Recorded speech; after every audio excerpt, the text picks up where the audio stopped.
Hello, welcome to forex. Good morning. Hi friends, everyone, how are you? আমি এখন ফরেক্স gold মার্কেটের একটা analysis দিচ্ছি।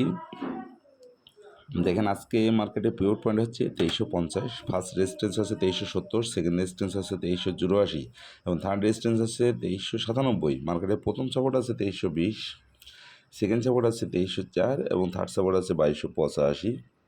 মার্কেটটা সকাল থেকে এ পর্যন্ত বেশি মুভমেন্ট করে নাই।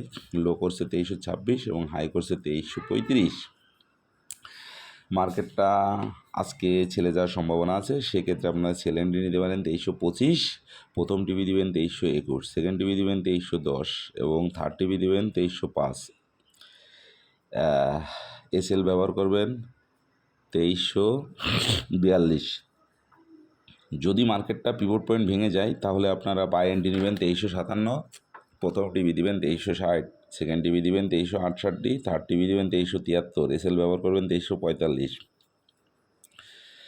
অবশ্যই মানি ম্যানেজমেন্ট ফলো করবেন, মার্কেটের ডিসিপ্লিন ফলো করবেন, মার্কেটের রুলস মেনে চলবেন, তাহলে অবশ্যই এখান থেকে ভালো কিছু পাবেন।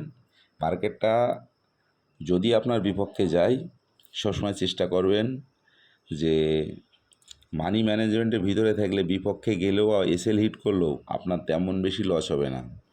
কিন্তু সেটা যদি মানি ম্যানেজমেন্টের বাইরে চলে যায়, সেক্ষেত্রে আপনার কিন্তু অনেক বড় লস হবে। এই জন্য সবসময় বলি, প্রতিদিন একটা টার্গেট রাখবেন যে আপনি মানি ম্যানেজমেন্ট ফলো করে প্রতিদিন একটা টার্গেট ফিল আপ হয়ে গেলে ট্রেডগুলো ক্লোজ করে দেবেন। তাহলে আপনি এসএল পর্যন্ত কোনো দিন যাবেন না, আপনার টিপি হিট করবে রেগুলার। যাক, প্রত্যেকটা জায়গায় টিপিএসএল দিয়ে দিলাম।